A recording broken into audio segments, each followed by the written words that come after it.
कुकडी प्रकल्पाच्या पाण्यावरून रोहित पवार आणि राम शिंदे यांच्यात आरोप प्रत्यारोप सुरू झाले आहेत। कुकडी प्रकल्पातून पाणी देण्याला राम शिंदेंचा विरोध आहे असं रोहित पवार म्हणतात, तर पाण्यावरून रोहित पवारांची दुटप्पी भूमिका आहे असे आरोप राम शिंदेंनी केलेत। कर्जत जामखेडला पाणी मिळावं म्हणून आग्रही राहिलोय असं स्पष्टीकरण देखील राम शिंदेंनी दिलंय।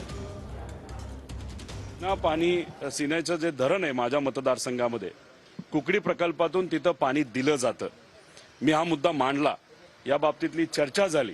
दुर्दैवाने माझ्या मतदारसंघातले माझे जे विरोधक राम शिंदे त्यांनी तिथं पाण्याची जरूरत नाही असं सांगितलं।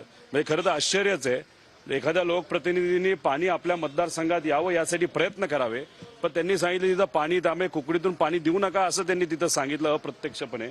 त्याचा दुर्दैव आहे, पण आम्ही सुद्धा या बाबतीत लढणार आहोत। कुकडीतून सिन्नरच्या धरणात पाणी द्यावं, त्याच्यावर आमची 22 गावं आहेत आणि आष्टीला सुद्धा पाणी कधी आधी पाणी कमी पडलं तर दिलं जातं।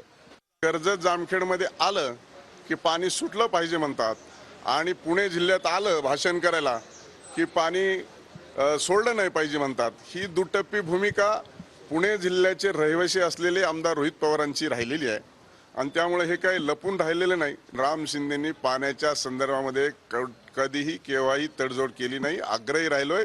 वेळ प्रसंगी आमदारकीचा राजीनामा देण्याचा सुद्धा मी गत कालखंडामध्ये प्रयत्न केला। त्यामुळे टीका करत असताना जरा चित्त जाग्यावर नसलेल्या माणसांनी जरा व्यवस्थितपणे बिहेव केलं पाहिजे।